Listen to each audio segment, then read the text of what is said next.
What up, everybody? You're now tuned into the true definition of a sports fanatic.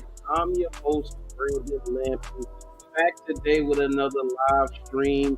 Back in the barbershop, man. Feels good. Football is in the air. Oh my goodness. I just need to know right now, Mr. Reid, do you know the address or email address for the head of the officiating of the NFL? Because if we do not get the holding calls that are coming to us this year, I am going postal. Yeah, man. I think the one that email that they had, they done changed it. Because they know they're gonna get a whole bunch of emails between now and January. They look like they I think they done checked out on a lot of the play calling, to be honest. Right, because dude, if you saw what I saw, was that Friday? No, Thursday. Was that Thursday? Friday? Yeah. Friday. If you saw what I saw Friday against the Browns, Josh Allen and Trayvon Walker are going to get holding calls. They should get holding calls. Dudes couldn't do nothing with him. Jedrick Wills was he put him in the turnstile. He might as well put him in the phone booth, man. It was absolutely ridiculous. That starting defense looks legit. I'm glad I saw what I want to see from the starting defense. The only thing, and offensively, I like what I saw from them, but I will say our backups are hot garbage, man. Oh my goodness. We got to do something about these backups, man. When other teams, these stacked teams, start to cut players, they need to be searching the waiver wire, bringing guys in, because these backups, man, they're gonna be selling insurance, by October anyway. You know that I tweeted something like that a week ago after they lost that game to the Raiders. And I still say this, and maybe be saying it next year. The biggest challenge for the Jags is not the starters. Is the challenge is you got, in order to win playoff games, man, you got to have depth. You got to have quality depth. And that's the thing that the Jaguars have lacked for a lot of seasons, man, to be honest. And you have to, when they went to the 17-game schedule, the chances of not having a starter on either side of the ball not get injured, that's almost like that's impossible. You can't go a whole season without having a starter go down. But that's the challenge for Doug Peterson, man. And I agree with what you just said. Go out when the cut day come, last final cuts. If you can go out and get a guy that's definitely better than what you have, don't hesitate, especially on the offensive line. Yes, please. Offensive line. You can pretty much shore up everywhere as far as backups. On defense and offense. Now even the receivers. After you go through probably like the top 4, top 5, I would add another receiver from some other team that cut a guy that's good or just didn't have enough spots, to fill to add them to the roster. One thing that hurts a lot of these teams, when you get a good guy, a young guy, a lot of times those teams will turn around and put them on the practice squad. But I like Treadwell, but the Cotton Juniors and Jeff Cotton. Yeah, no more Jake Luton. Now I wonder. So they cut Jake Luton and then they re-signed EJ Perry. So I've seen it could be one or two scenarios. Either they're going to put EJ Perry on practice squad. They're only going to carry 2 quarterbacks and put EJ Perry on the practice squad, or they want to see more of EJ Perry just to get another look at him, because we obviously know Jake Luton ain't that guy. Well, I was not surprised that he showed up as the first among the first cuts. Yeah, what he said that Jakari. Did you see that play on video? Where the guy, that's another call that didn't get called. the guy literally got beaten. He tripped him. Yeah. Yeah. Yeah. He also said Devon Hamilton folded the man in half. Yeah, we saw that too, Jakar. Yeah, Devon Hamilton played well. Yeah, he bounced back because he didn't play well against the Raiders, and the same for Chad Muma. I mean, he redeemed himself, but played with much more aggression and looked very decisive. Yeah, getting off blocks, filling lanes, making plays, making tackles, not being uncertain and indecisive rather. I mean, he looked like hey, they can use him. I mean, he looked like he should be on the field, and that's the way you should look like. But back to this Jake Luton, man. Yeah, we can't let it go without talking about what his issues is. The problem with Jake, he just seemed like he was just timid from the get-go. It just seems to me that he didn't have any more confidence now than what he had back in 2020, whenever that was, when he was with Doug Marrone. And he just seemed like he was never, his presence was like he never took command of anything, never took command of the huddle, never took command of his reps. And it just seemed like he was slingshotting throws, like he was hesitant to look, like he couldn't read the defense, couldn't find an open man. And, here's a guy that just, 6'6", and he looked like, he's 6'6", and he played like he was 5'6". It just seemed like he just was not into it, like he played like he felt like he already had a spot on the roster, just because he was here before. And I didn't see no eagerness. I didn't see no fire in it. I didn't see a guy that looked like he wanted to just seal his own fate by making plays, throwing the ball downfield. He was overthrowing, underthrowing. It was just a bad performance all the way around for the Raiders game and the Browns game. And it just, I guess that's a statement from this team. Just because you was here before don't mean that that's going to make your case to be here now, which is what it's supposed to be. It's supposed to be you evaluate for now. You don't evaluate based on, he's got a history with us. We look at the whole complete package, and he still got some potential and all that crap. If he can't produce, even though he probably would have never got on the field this year, but that's the sign that, hey, we want good players. We don't want players just because they may have experience or just because they might provide cohesion or they got a relationship with some of the players.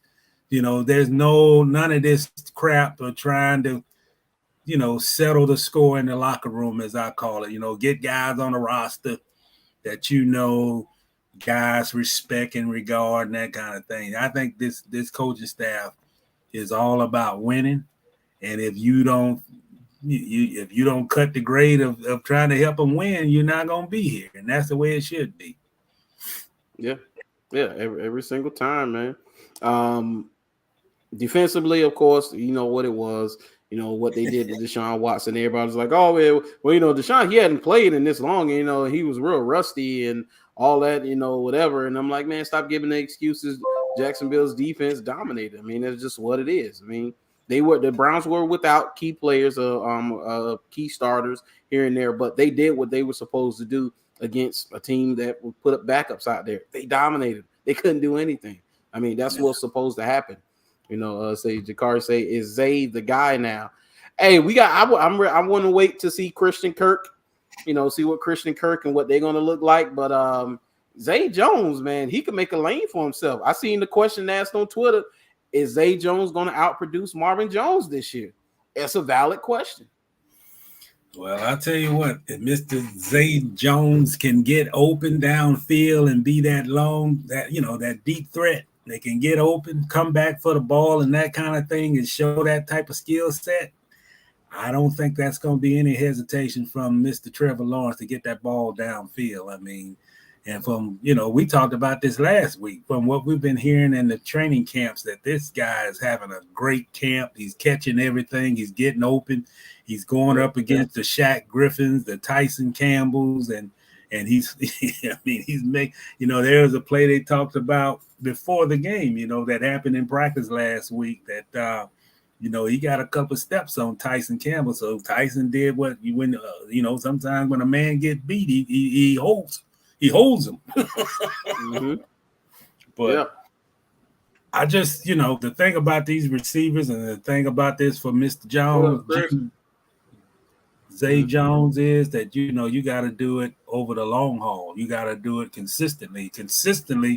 If he plays on the outside, he's got to get separation, and he's got to use that big frame, the big body frame. And I love that catch that he made, because he took inside position on that route. And he had that when you got that defensive back on that opposite, on the outside shoulder of you, and that ball coming inside, you can't make a play on the ball, because he's got all the inside positioning. And that's how that's why you need big, tall receivers that can run, because they can do that kind of thing. And we haven't had receivers here in Jacksonville that has that type. That's a skill set. You may not have the blazing speed, but you know how to use body control, and you know how to win those 50-50 balls.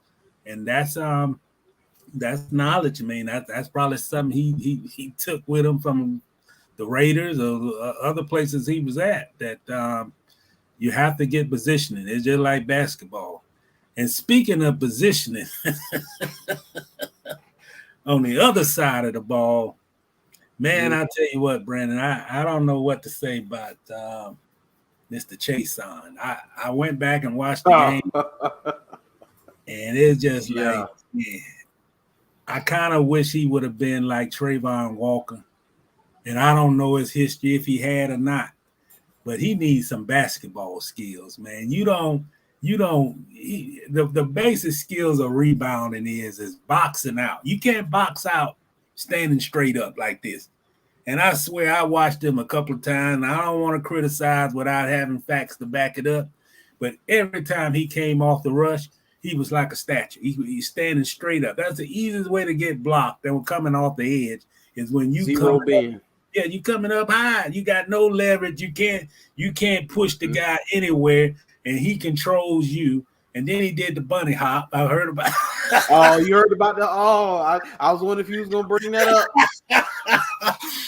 I just say, man, how in the world? You know what I just say, Brandon? I just say, man, how in the world can this guy play at this level and was a first-round pick? And I just don't see any. I don't see it. I don't see any jump. I don't see any improvement, any jump. He's still making the same mistakes. So obviously, it doesn't matter who coaches him. It's like you can't. And I know it's still early. It's only the second preseason game. But come on, man! Ain't it time to just say, hey, it's long overdue. When is this guy gonna make plays, man? When is he gonna make plays? We can't evaluate him on, okay, he was close, he got some pressure, but it's just the way that he plays. Like he just like technique wise, he just flawed. It's like he don't come in angles. If you a speed rusher, then you're gonna come at the quarterback. The quickest way you can get to the quarterback is find an angle to get it, like Yannick used to do. You find an angle. If you not big enough to go against that right or left tackle, then you find a way to get around him. This guy, I believe, thinks that he's still strong, can overpower a right tackle or left tackle, and it's just like, when is it going to register? When is it going to register? The best asset you got is you undersized, but you do have speed, and it just seems like he can't never put it together to make plays. it's like with the play come on his side, he can't find an angle to get off the block and make that play. He can't shift from side to side. He can't, and every time he comes off the edge, it's just like the worst. This is the stuff they teach you in the Pop Warner. Like, don't come off the edge straight up.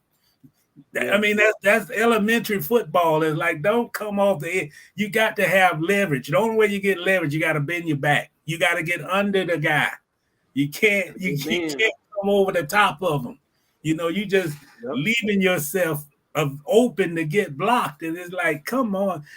I guarantee you, Brandon, they done told this guy 120 times, this is what we want you to do. And I guarantee you at 120 times, it ain't sunk in. Yeah, hey, probably not, man. See, Chris say them big boys in the middle made a huge difference. Shoot, not only them, the big boys in the middle, but the boys behind them in the middle, the middle line, inside linebackers. The inside linebackers and the defensive tackles made a big impact in the game, and they played much better than they did against the Raiders. They were awful against the Raiders, and they were much better. And Chris said he jumped on his get off. Yeah, the bunny hop. Look, somebody posted that, and I think it was T. Wig. He was like, I got to ask the D-line coach what this is. So somebody posted how it actually supposed to look, and Yannick Ngakoue used to do that move all the time. It looked totally different. He barely coming off the ground. He give a little hop, but it's more of a choppy hop. This dude look like he just hopped in the air, like he jumping rope or something. But you can do that hop, but still come around at an angle, or do a spin out, or spin around, do hoop around. Yeah, hoop around. Instead of taking a straight angle to the quarterback, he's like looping around. Jakari want to give him a shot at inside linebacker. You want to give him a shot at inside linebacker, Jakari? I don't know, man. I don't know about that one, Jakari. Go and cut him if you're going to do that. I don't know about giving him a shot at inside linebacker. Well, it's almost to the point we done ran out of options. I mean, it's like, where can you play him where he going to make a play? Yeah, we might as well put his hand on the ground and let him be a defensive tackle, because I don't know where else you can play him at. You know, they talk about he's better with his, playing without his hand on the ground, just being an edge rusher, outside linebacker.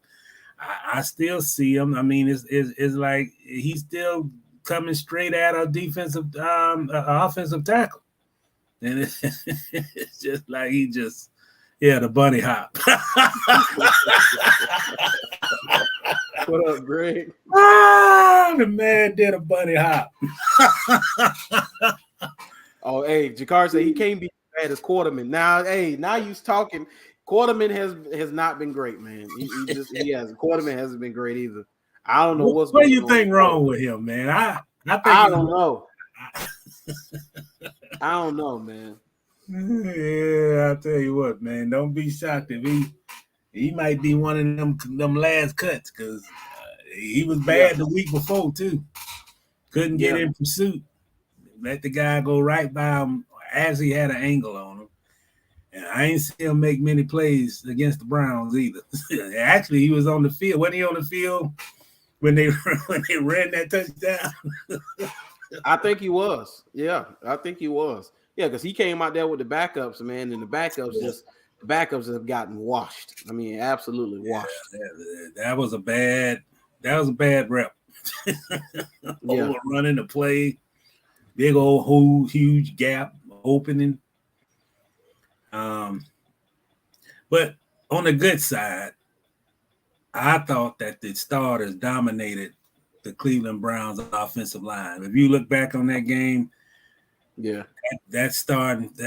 front seven was pushing the Browns back. The Browns had some major problems, and particularly trying to, as you say, they got beat so bad that they resorted to holding. I mean, they were doing grab downs and pull downs because they was getting their tail whooped.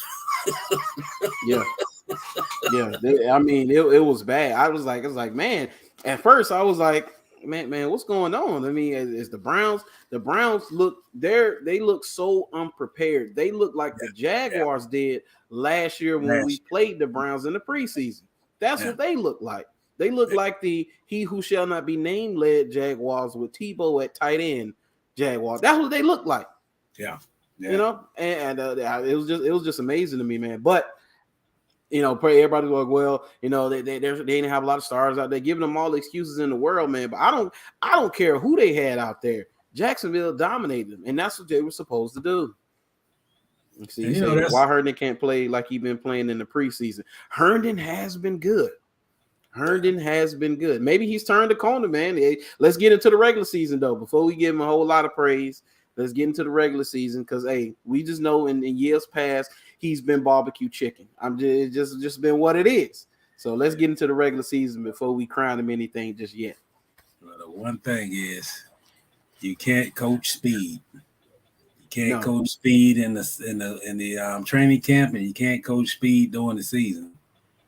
And he don't have a lot of speed. He's got a great technique. He's got good skills, but he don't have speed. He got the Dewey disease. Well, they isolate you, put a speed guy on you, isolate you in single coverage. And that makes you give up big plays if you're the Trey Hernans and the Deweys of the world. So we haven't seen that in preseason where they're actually scheming them. But I don't know if I want Trey Herndon to be my guy. Yeah, not for an extended period of time. I mean, and dime at most, man. Yeah. Every now and then he can maybe moonlight as a nickel, but if he on the outside, that's the guy you going after. Wherever 37 that's where the ball's going. Yeah. So if they play a lot of zone, they get some zone in there and just kind of really get some coverages that's going to help him. And I can see that, but I wouldn't put my money on Trey Herndon.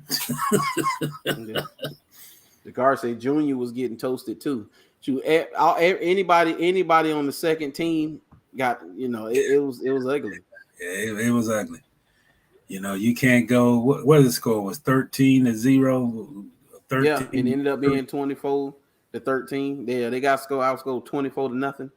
Yeah, 24-0. So that's not a good sign. That's not a good sign about your depth. Not a good sign about what you got backing up on that defense.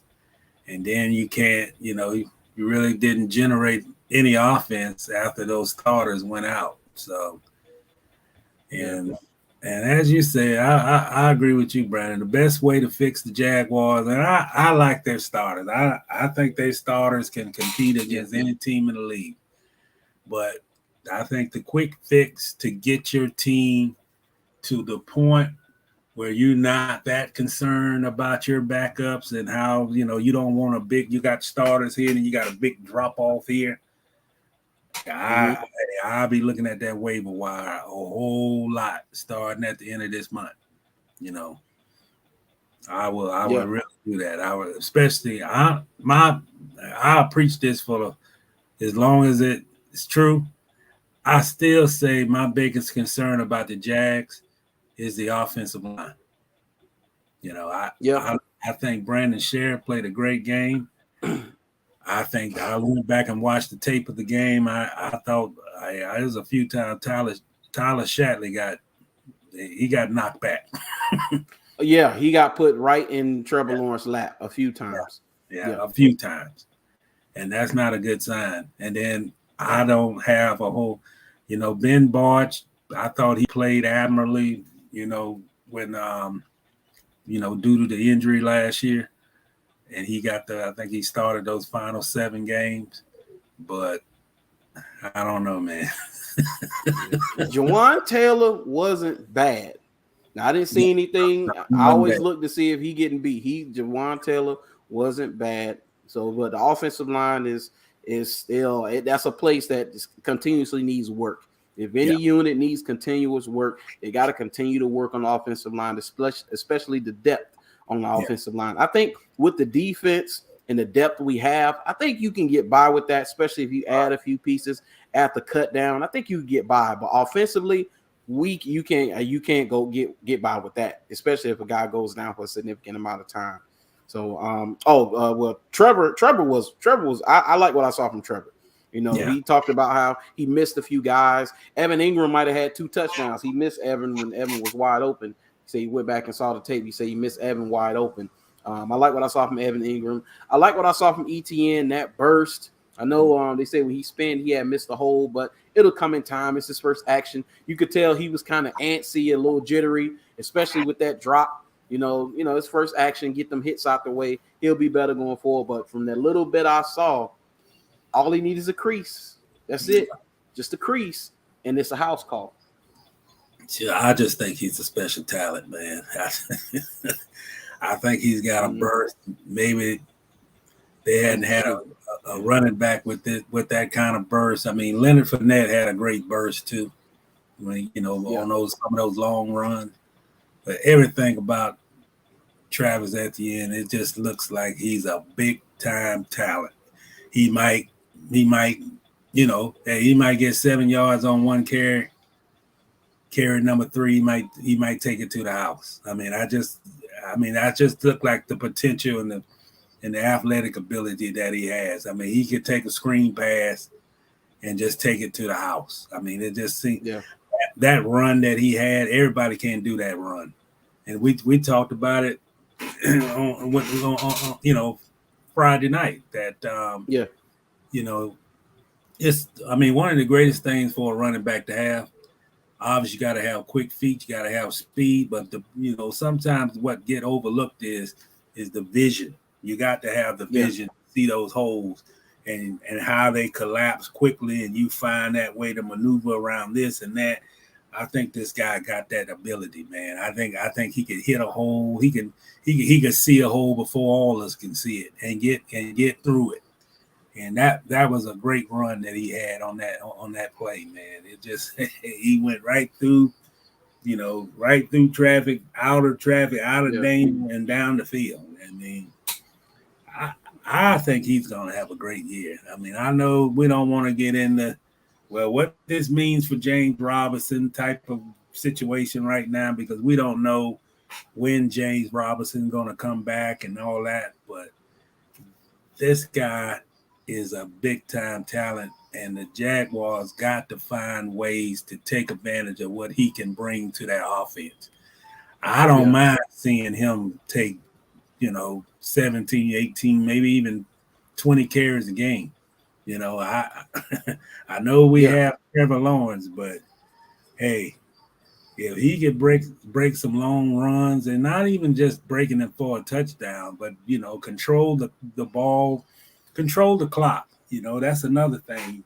To have a guy that you can move the chains, have these long drives, 17, 18, 19 play drives, who knows? But he's a guy that can bring that to this team where you can have your defense rested. You don't have to have them all the time out there on the field. And, the NFL is a league, particularly in the AFC, where there's nothing wrong to have a long clock, taking away time off the clock drive to keep those explosive offenses on the bench, I still don't know if we could put up points. I don't know if the Jaguars can get in a shootout and beat Kansas City, or get in a shootout and beat the Raiders, and beat any of those teams in that Western Conference, in that Western Division. Chargers, Yeah. So I think you got to utilize the run game for the Jaguars' purposes to slow it down. Take away possessions for these high explosive offenses, and even for a team like the Titans, you don't want the best way to defend the Titans and Derrick Henry is to not have Derrick Henry on the field. As limited as possible, Yeah. And hey, put the ball in Tannehill hands, man. Yeah. That's what you do. And he said, what y'all think about Snoop? I like Snoop Conner, man. Snoop Conner he's a one-cut runner. Yeah. One cut, get up the field. They took him off the field at a point where we were sitting there watching it, and I was like, yo, they need to run Snoop up the middle again. He's a strong back. They had no answer for that. We might have scored on that drive instead of kicking a field goal on that drive if they had kept running Snoop up the middle, man. They couldn't stop it. So I like Snoop. I seen where they said James Robinson, ETN, and Snoop Conner, we might have one of the better backfields, running back rooms in the conference. So I tell you, the best thing I like about him, he's a north and south runner. He ain't gonna juke and do all that on that east-west running. He's gonna go up the middle, go up the side, and get going. And that's what you want. I mean, you want a guy that's not gonna dance and they ain't in this hole and go all that. You want a guy to go straight up the field, north and south. I think that's the type of guy he is. And like you say, I agree. He's a one-move guy. One cut and go. Yeah, he's one cut and go. He's not elusive and all that. He ain't gonna juke you and all that, but he'll get up the field, and that's what you want. He's a power back. He a power back, young power back, and physical. He's that physical running back, and he's the guy that you use in the red zone. You use him in the red zone. He can get you. Yeah. He had a couple of strong runs against the Browns up the middle and that type of thing, and that's what he supplied. I mean, that's what he provides. That's what you utilize. Yeah. When they got in the red zone, they took him out. I was like, you heard me. I was like, why they took him out? Leave him in the red zone. This is where he eats at. Leave him in there. Chris so silly. Talking about he got stiff arm to heaven on that pick six. He did. I think his mouthpiece came out, Chris. I think I saw his mouthpiece fly out his mouth. That's how hard he got stiff arm. I did see that. Well, let's blame the guy who got picked off. Who was that? Luton? Oh, man. Luton, man. It was contact. I give him a little bit. It was contact. If that was the regular season, they may have got him for some contact. But, dude, it was just – you shouldn't have – you throwing that ball, man. What are you doing, Luton? But, hey, he's gone. It is what it is. But you ain't got to worry about him no more. Not in Jacksonville. He won't get a third opportunity. No. He could be a journeyman, though. He could be a journeyman. He can be third quarterback and practice squad. He'll be able to get some more opportunities. I don't think he's done. Let me ask you a question, Brandon. Do you think that it's going to be Christian Kirk? You think Kirk is going to outshine Jay Jones? You think it might be a surprise here in the big time? Who do you think going to average the more yards per catch between those two?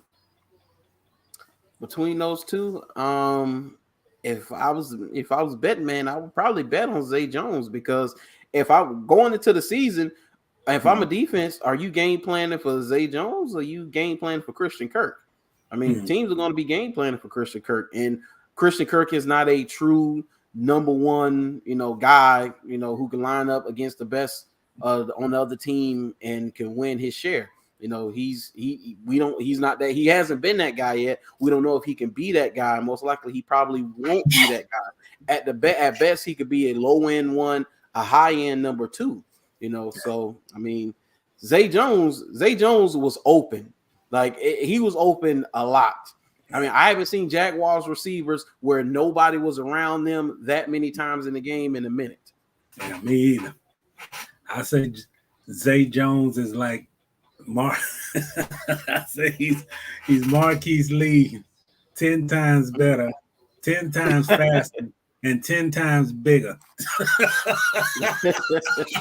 The albino tiger. Yeah, yes. That's the kind of guy that you run a slant route on, and he can get open on it and get you some yardage with the speed that he has. Yeah, he said, honestly, we got 3 burners at wide receiver. Yeah, Zay can burn. Yeah. Kirk can burn. Yeah, I think so. But we'll see. Overall, though, I think the wide receiver room will be fine. It will be interesting to see what happens with Mr. Laviska Shenault. He is in the cold tub. He hasn't, been playing. So I'm curious to see where he's going to go, what the plan is, and what they're going to do with it. Because I like Laviska, man. I like Laviska. I like his skill set. I think he can be good. I mean, his rookie year, of course, with Keenan McCardell here as his wide receiver coach, he flourished, and now Keenan is no longer here. He's with the Vikings, and you look what he's doing with the Vikings. So I think that did affect him. And then last year was a throwaway year for just about everybody. So I hope Laviska can bounce back. Yeah, I hope so, but I'm running out of patience, man. Availability is the issue. Yeah, better receivers in front of them, obviously, and it's almost to the point like, where do you play him? Where can he shine if he can shine? I said this on your show a couple of weeks ago. Put him at running back. let's see what he can do as a running back. Yeah. Let's see. So but yeah, we'll see. Well, we got the Steelers coming to town this week, and y'all close your eyes, man. When George Pickens gets on the field, dude, I am. I mean, we already knew what George Pickens was and is, and his skill set, and I sung his praises. When he was at Georgia, I was watching him against Bama coming off that knee injury, and I'm like, hold on, George Pickens playing? I was like, he tore his ACL. He coming back already? I was like, well, we'll see what he got. And dude, he was making plays, and once again, he's out there making plays. He's the number one receiver on the depth chart in Pittsburgh right now. He's playing opposite Deontay. Yeah. I mean, he's just been making plays. I mean, he's been beating coverage. He's been making all type of crazy catches, and man, it don't take knocking hard. DBs down, knocking them. Oh yeah, you saw that? Yes. He said, so press coverage don't happen with him. Not that knockdown that he had. But I like this kid, man. I just think he's got a nasty streak. I think he's confident in his ability. I think that he's motivated. I think he felt that a lot of people wrote him off, and other receivers got more attention than he got, and I think those things drove him to have a motivation to come in here in this league and be a breakout performer. And I wish, I know Devin Lloyd is gonna be a great player, man. But I wouldn't have had no issue if they would have drafted Pickens, man. I just think he's a dog, man. He's a dog playing wide receiver. That he's got a nasty streak, and I think he's going to shine, man. I think he's similar to the receiver with the Bengals. I think he's going to have a breakout season like Chase did. Yeah, I can definitely see it though. The only thing I think that might hold Pickens back and may stifle him a little bit is quarterback there. I mean, don't know who's going to be quarterback because we already seen the Mitchell Trubisky movie. Mason Rudolph is no. And Kenny Pickett, though, who knows what's going to happen with Kenny Pickett, even though he is a rookie. So, once they stabilize quarterback, I think he's really going to take off. I think he's going to be good regardless, man. It's just he's going to be good. Jakari talking about try not to shed a tear when you see that black and yellow 44. Miles. I forgot about that. Old Miles coming back to Jacksonville. Huh? Yeah, Miles Jack. Miles is one of my favorites, man. I loved Miles, man. When we picked him, when we got Miles in the second round, I said you got Jalen Ramsey and Miles Jack back to back. I said, oh yeah. That's you laying the foundation for something great. Didn't know great was only going to last one season, but hey, at least we had 2017. Yeah, at least we got to still talk about that, man. Yeah.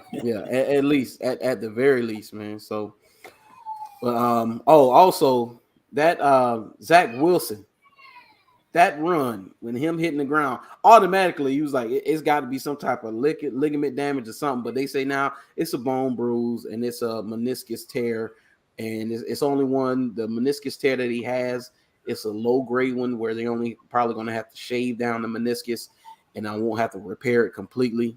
But hey, when I seen him go down and they was running Trevor, I said, yo, don't run Trevor no more. I don't want to see Trevor run no more. Matter of fact, take him out the game. I don't want to see Trevor play the rest of this preseason, really. If he plays against Pittsburgh, I throw the ball 1.5 times maybe and then take him out the game. I mean, there's nothing for him to prove in the preseason. Let's get him to the regular season healthy, please. Yeah, I agree with you, man. No point to prove in the preseason. Maybe get a couple of snaps and then get them out, but there's nothing to gain from these preseason games. And I say this, after Pittsburgh, I believe they got Atlanta, and they have those. But they're not going to be able to hit the quarterback in the in the joint work, but I wouldn't play him in that Falcons game at all. I wouldn't play any of my starters in the Falcons game. And if it was left up to me, I probably wouldn't play him in this game coming up Saturday either. It's just too risky. I mean, why, do what you need to do, simulate what you need to do on your practice field, keep the red jersey on Trevor, so nobody tackle him or anything, and just, don't go in the regular season with injuries to your key guys. This is, it was fun for Jaguar fans to see the offense click and the defense go out there and dominate the Browns' defensive front. But, it's just a step. Everything's at this point is geared toward week 1 against Washington, and you just cannot have injuries at no point. Even like, I think it hurts Devin Lloyd not to, coming out with a late start, a hamstring that happened like his workout. I think he was running and conditioning drills at the start of training camp, but just the time that he's missed and that sets him back. And when you're a rookie, you don't want to have setbacks like that. But man, I hope they take that in consideration, man. We don't need to celebrate nothing against Pittsburgh or Atlanta. Only thing need to be celebrated in Jacksonville is this franchise starting the season off 1-0 and maybe 2-0 when they go up against the Colts here. But I think that's the biggest question, and go back to the Jets game. I mean, I thought he made an unnecessary play. I mean, I didn't think he had to do all that in a second preseason game. Talking about Wilson, I just felt that was something that, why, just why? I mean, even on a run, I wouldn't even have the Zion run. Man, I saw Trevor on that run on that running play, and I'm like, man, why? It went for a first down, but why? I mean, come on, man, just throw it, pitch it, toss it, hand it off. No run plays in the preseason. Yeah. You say that option play, though, he shook the cameraman. Yeah, he shook the cameraman, but I don't want to see him running. Not now. No, not sir. Preseason. No, sir. I don't want to see him. I don't want to see no parts of that. No, sir. Shoot, didn't Brunell get hurt in a preseason game? I think Brunell was hurt. What? Yeah, I think if I'm not mistaken, I think because it might have been Jesse Armstrong. One of them, it was a linebacker from Washington, hit him in the leg. I think it was in the preseason game, and it kind of robbed him of his mobility, and so he wasn't that because he could scramble. He was almost Steve Youngish with his scrambling. After he got hit, that pretty much robbed him of his ability to scramble, his kind of a little bit of explosion that he did have. So I do not want that happening to Trevor. No, sir. So, but man, we are going to put a pin in the Jaguars talk. I'm just ready for the season to start. Hopefully no starters miss any significant time. We got to get more depth going into the season. They know what the objective is, but this off season, one of the main focuses, of course, you want to get better everywhere you can, but main thing is depth. That's what they should be preaching all season coming up. You got to get some more players on some more depth. Yeah, that's the 100. I mean, that's definitely should be the rallying cry in Jacksonville. Make sure you go on the waiver wire when they make those final cuts around the league and get the best players that's cut and add them on the team. Yeah. Might as well, man. So, man, we're gonna stay in football. We're gonna talk about Lamar Jackson. It's been a lot of controversy surrounding his contract and when is he going to sign it. And supposedly he may be cutting off talks with them. They might be cutting off talks, and if they don't get it by a certain time, they're not going to negotiate until after the season, something like that. So these are rumors and things like that. So one of the rumors was they're willing to give him a bigger contract than Kyler Murray. And so it said NFL Network's Ian Rappaport said Monday on the Pat McAfee show that the Baltimore Ravens are reportedly willing to give quarterback Lamar Jackson a bigger deal than Arizona Cardinals star Kyler Murray. So from what I understand, the Ravens are willing to give Lamar Jackson more than what Kyler Murray got per the rap sheet. He said, I would imagine Kyler Murray's deal would be the floor, Rappaport said, around the 1 minute mark. From what I understand, the Ravens are willing, as they should, to go more than that. So that was $46.1 million, if I remember correctly, in new money. This offseason, Murray signed a 5-year, $230 million extension with the Cardinals that include $29 million signing bonus and $160 million in guarantees. In total value, Patrick Mahomes' 10-year, $450 million deal tops the quarterback position in terms of annual average value. Aaron Rodgers' 3-year, $150 million deal leads the way at 50.2 per season. And Deshaun's 5-year, fully guaranteed $230 deal leads the NFL in guaranteed money. Jackson will likely settle somewhere between Murray's deal and the big contracts listed above. The 25-year-old's contractual situation has been the major storyline of Baltimore's offseason, though Jackson told reporters any negotiations will stop once the regular season begins. Say, yeah, we coming up to it. It's coming up. Season's coming up, he said. When asked if those talks have a deadline, we're going to be good for the season. Jackson, who is representing himself, can become a free agent starting next offseason, though the Ravens will assuredly use the franchise tag on him if a long-term deal wasn't settled upon. And Jackson hasn't appeared to have all that much urgency in ironing out an extension. Unless he has a change of heart, calls Eric DeCosta, the general manager, says, I'm ready. Ravens owner Steve Bisciotti told reporters in March about the possibility of Jackson heading into the 2022 campaign without a new deal. Eric can't keep calling him and going, hey, Lamar, you really need to get in here and get this thing done. It's not a GM's job. Eric can structure contracts any way he wants. I think we're a pretty aggressive team, and when Lamar's ready, we'll pay him when he's ready. So all this sounds like to me, and the holdup is how they're structuring the contract most likely. That's what this sounds like, because as far as money, you're not going to be able to stiff this man on money. Like we just heard the contracts from Patrick Mahomes to Deshaun Watson to Aaron Rodgers to Kyler Murray. He's got to be somewhere in that ballpark, in that room with those guys. Now they're getting down to guaranteed money and the way they're structuring the deal now. Yeah, and I think that's probably what it is.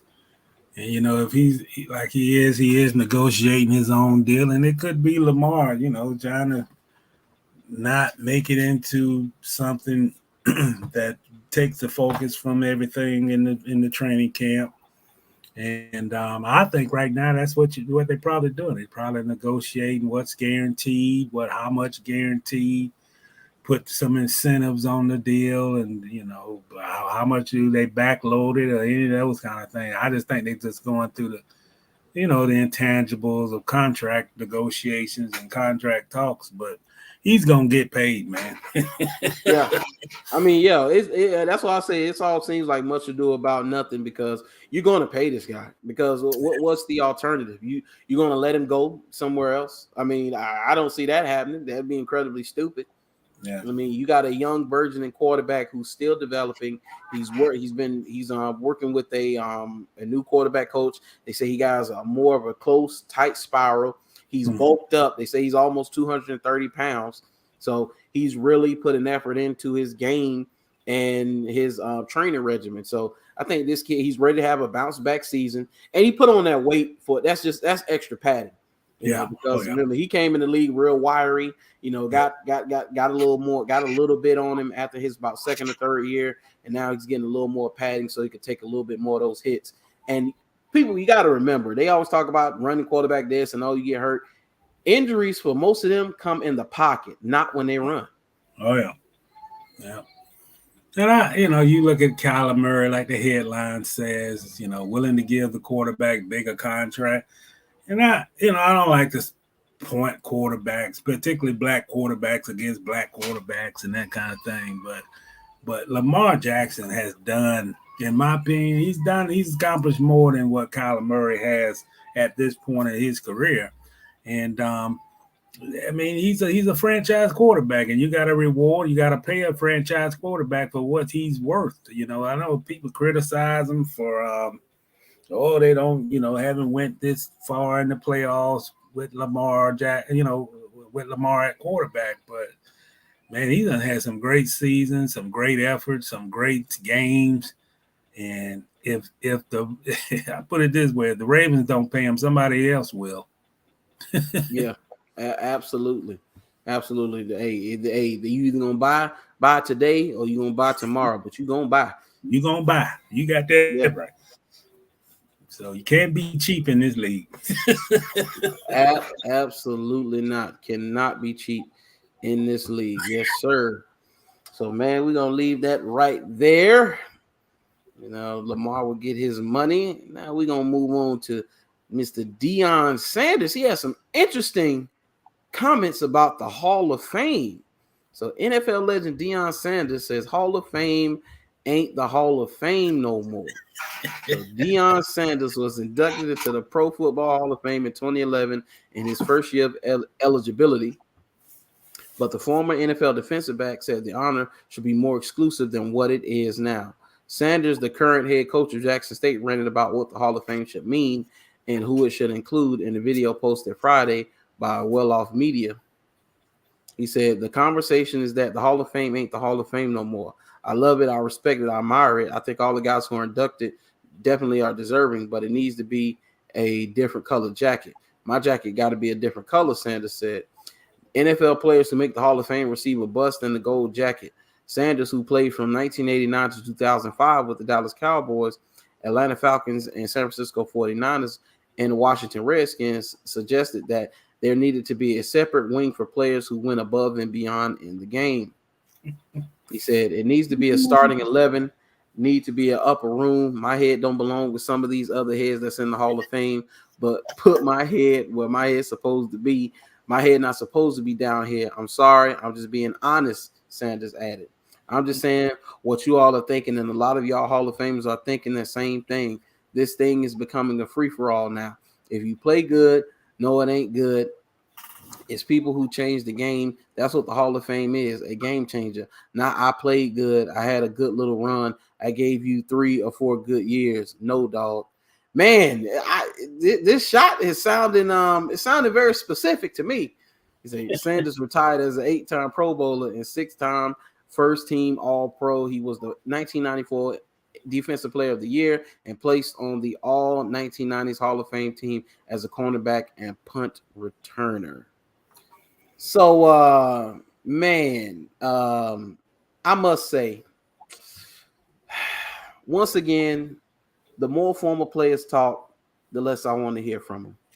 Once again, I didn't want to hear this from Deion Sanders. I didn't need to hear this from Deion Sanders. I really could care less, Deion. This whole my bus got to be in a different class or my jacket got to be a different color.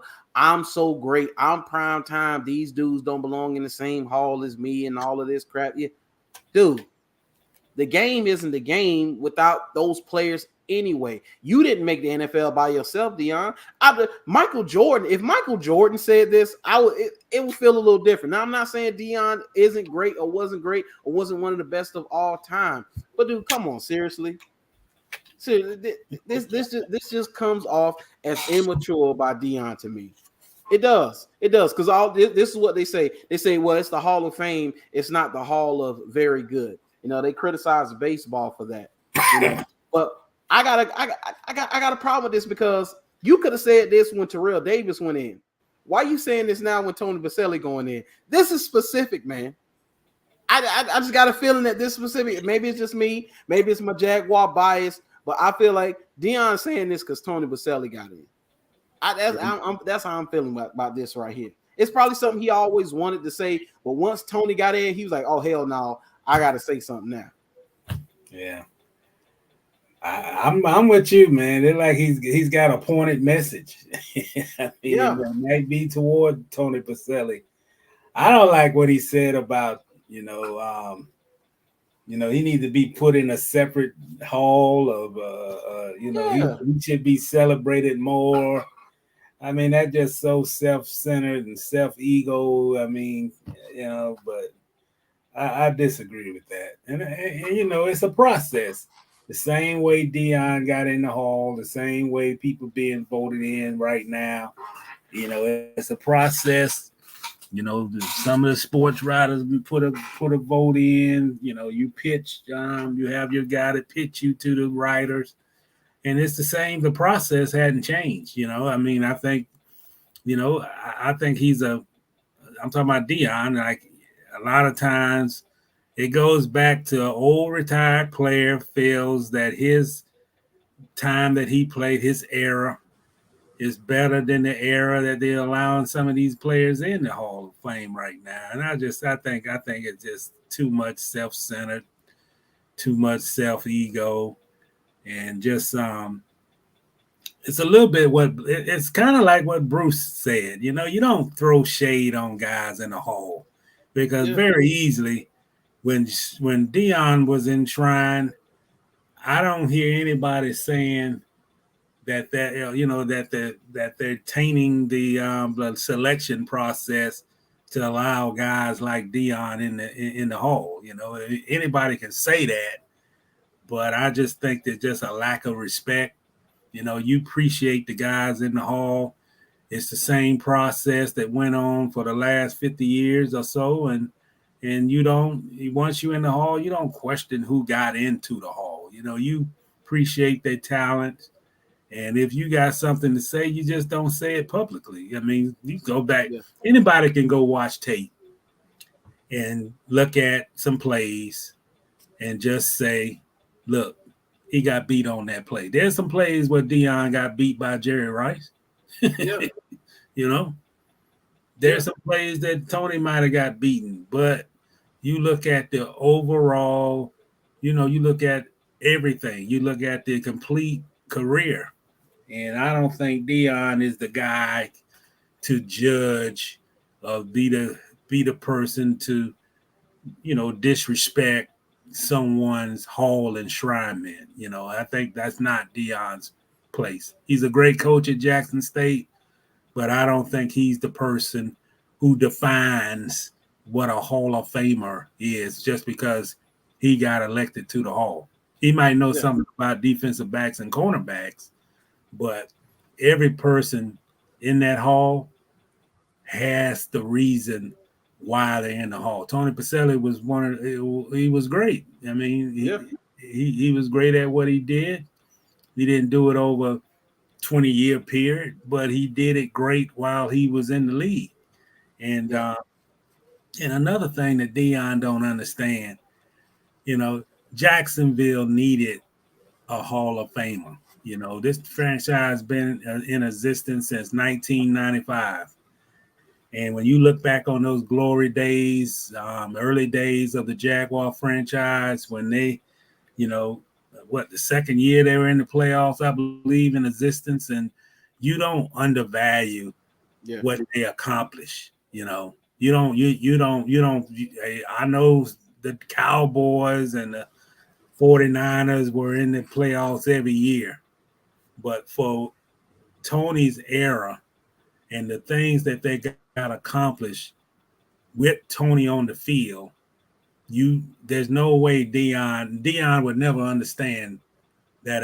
Basically, there was an expansion team knocking off the Steelers and teams in the playoffs. And he's a guy that he might have understood it when he played for the Falcons, but he don't understand the concept and all that. And that's why he's Deion. It's not up to Deion to evaluate somebody Hall, credentials. Yeah. And what you said, you said something. I think it was not it was somewhat a shot at Tony, and Jakari say I feel like he disrespecting Tony, and I do too. I think that's part of it. But the other part is something you said too. I think he's taking a shot also at this generation of players as well. Yeah. I think so too. I think he's also taking a shot at the younger players. Come on now, but let's be honest. Megatron, Julio Jones, and Larry Fitzgerald would have gave Deion Sanders that work. Come on, let's just be honest. Yeah, those guys would have gave Deion that work. There's no Sanders Island with those cats right there. There is rare anybody was able to shut those guys down or stop those guys. Deion would have had all he could handle with Megatron. Megatron would have ate on Deion. That's just what it is. All right. Use his size and all that, but I just, and this is the thing. I just wish ex-football players, ex-basketball players, ex-retired. I just think they're in the limelight too much. I think their opinions. I think they over. I just think their thoughts and opinions and analysis get overblown. They get overblown. A lot of these guys not even in the middle of the game no more. But if they get on front of a camera and they say this and that because of their name and because of their impact that they had when they played 25 years ago, that's the publicity that they get around it. Because, I respect Deion Sanders. I don't respect his comments about the Hall of Fame. I think he just, concentrate on Jackson State, man. Yeah.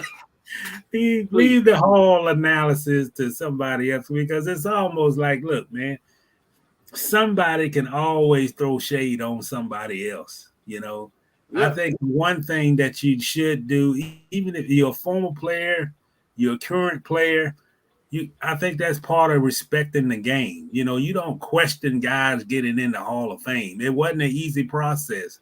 They have to get in there by votes. They have to get in there by somebody selling, presenting them.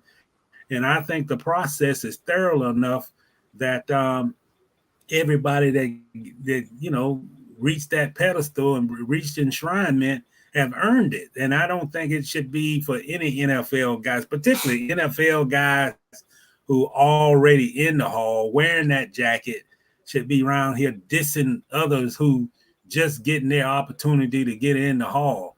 And I don't like what Bruce Smith says, and I don't like what Deion Sanders say.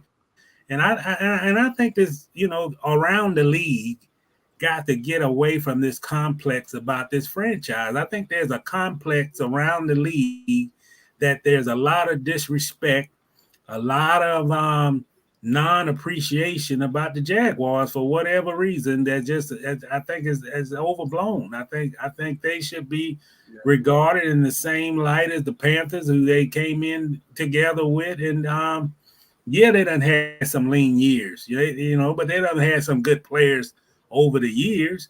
And I just think that that's a complex around this league, that a lot of things get accomplished by the Jaguars.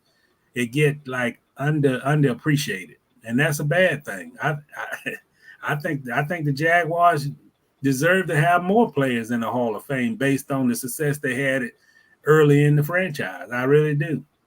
Yeah, absolutely. And they could start with Fred Taylor and Jimmy Smith. Yes, absolutely. Especially Fred. Absolutely.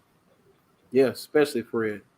But man, we're gonna leave it right there. But once again, man, these guys, that sound like it's like the old man yelling at the clown. Well, in my era, and I'm so much this, and I'm so much better, and I'm so this, and I'm so that. Man, the Hall of Fame is the Hall of Fame. These guys, they earned it just like you did, day in and day out. I don't hear that. I don't think I've ever heard this really from other great players of other sports like that, especially the way the football players talk. Some of them talking like basketball players, they'll have their say where they talk about arrows or whatever, but I don't hear not this right here. This is disrespectful. And I never heard the NFL players until I guess Bruce Smith and maybe a couple of others, where they questioning guys who's already been elected to the hall. I've never heard of that. I heard debate about whether or not they deserve to be voted in, but I've never heard debate after the guy get voted in, and there's questions about, well, why did he get voted in? Once you get enshrined or be elected to the hall, I think that's it. You don't have no more debate. He's in. Yeah. Hey, and I wonder what is his opinion on Torrey Holt? Torrey Holt should be a Hall of Famer. You're gonna say the same thing when Torrey Holt goes in. Torrey Holt should have been in. Man, come on. Dude. One more thing about Deion. Deion bus is no better than any other bus in that Canton in that Hall of Fame, right. Man. Right. Right. If we really being honest, if you really gonna be honest, especially about his position, his position on the list of importance, it's not very high on the list of importance because we've seen it where, dude, all we got to do is not throw the ball your way, and we could eat up the other corner and we could have a field day.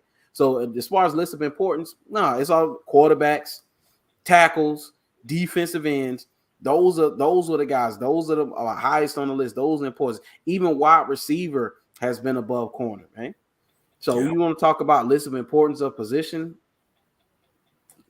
Come on, man. Look, man, we're gonna leave that right there. We'll talk about Mr. Aqib Talib.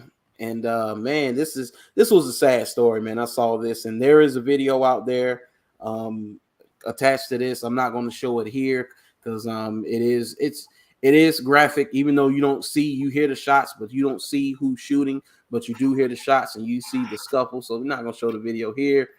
But say ex-NFL star Aqib Talib's brother turned self in after slaying of youth football coach. The brother of retired NFL cornerback Aqib Talib turned himself in to authorities Monday after police identified him as the suspect in shooting death of a coach at a youth football game in Texas. Police said that a murder warrant was issued for Aqib Salik Talib, 39, in the fatal shootings on Saturday night of Michael Hickman, 43, police in the Dallas area city of Lancaster said. According to witnesses, Talib pulled out a gun and shot Hickman multiple times after a disagreement between the opposing coaching staff of the two youth football teams over calls made by the officiating crew led to a physical fight, police said. Hickman was later pronounced dead at a hospital. Police say no other injuries were reported. Aqib Talib is the brother of Aqib Talib, a five-time Pro Bowler who announced his retirement in 2020. Aqib Talib was named last month as a contributor for Prime's Video Thursday Night Football. Police said after the shooting, Aqib Talib fled, taking the firearm with him. Talib's attorney, Clark Birdsall, told the Associated Press that his client regrets the tragic loss of life, but self-surrendered this morning so that he may have the chance to say his side of the story. Birdsall declined to elaborate on what Talib's side of the story is. Aqib Talib's attorney told TMZ that Aqib was present when this unfortunate incident occurred and is very distraught and devastated over this terrible loss of life. He would like to convey his condolences to the family of the victim and to everyone who witnessed this unfortunate tragedy. Police say they were still investigating the circumstances leading up to the shooting. Several people, including children, were present when Hickman was killed, police said. Dallas TV station WFAA reported that the brothers are coaches for North Dallas United Bobcats, a youth football team. Hickman was a coach with the youth team DEA Dragons. WFAA reported. Dragons president Mike Freeman said the dispute began when Hickman went to pick up a football and someone kicked it away. I don't know how to explain it to the kids. That's the part I'm stuck on right now. How do I explain it to them? Why, Freeman said, this is something that these kids will remember for the rest of their lives. Yeah, and that's the unfortunate part of this is that those children that had to witness this with adults who were just stupid people, and they're scarred for life. They're never going to forget this. That young man's son was right there, and he was shot in front of him. And supposedly, what happened was, and I don't know, this is allegedly just from what I've seen on Twitter and people talking about it who may have been there or seen the story, is that Hickman was the aggressor and got into it with Aqib Talib. And I don't know, was beating him up or was getting the better of him, and his brother jumped in, and then that's when he pulled the gun on him and he shot him. But stuff like this should not happen. This is a youth football game. We just talked about this, and it's not just football, it's AAU basketball, it's just youth sports in general. The climate around these games, dealing with the parents, has gotten worse over time, and it's just sad, man. Yeah, it is, man. I don't get it. I think the problem is, and this has been since the COVID situation, where just things escalate to violence. There's no thought about, man, this ain't worth it, and walk away or something like that. It just seems like things are escalating. And you look at stories I mean, there's videos out about fights on the baseball field between parents and the parents beating up the coach. And this is like Little League, Pop Warner. It's not life and death at all. And well, to be honest, no sport is life and death. And it's just like, man, it's just like we done lost to this point of just talking things out and just moving on. It's not that serious. It's not. It's a youth football game, or we got parents mad because the son not being played the way they supposed to be, and not being played the way they feel they should be played, and getting into arguments and escalating to this and taking out guns and firing guns at the Little League games. And I hate to see stories like this. And I just hate to see where we at right now, man. And Pop Warner is something that a young youth, man, you can gain so many different life skills from playing Pop Warner football, and learn how to be on time, learning what competition is all about. And when you see, the example setter, which is supposed to be the parent, losing control, and just something like this escalating where they literally fighting in front of children and pulling a gun. And as you said, Brandon, I mean, these are scars, man, on a kid. I mean, these kids saw this, witnessed this. They'll have this for the rest of their life. And I think sometimes us as adults, we don't take in value what the impact can be when stupid stuff go on. I just call it stupid stuff. I mean, I think we have to be more cognizant of the kids, that, man, we don't want to impact the kid. Some kids might never want to go on a park field ever in their life. Yeah. And those are the things you have to take in consideration. It's better to walk away. And this man done throw away his life shooting and killing a man over what? Over some bad officiating, or somebody said something the wrong way and all of that. It's just whatever the dispute was, whatever it was, I'm sure it was stupid. I'm sure. And it was no cause for this. Taking a man life over, not in front of children also. So I don't know, man. I just think we got to have a situation in this country right now where we just reevaluate things. I mean, it's just.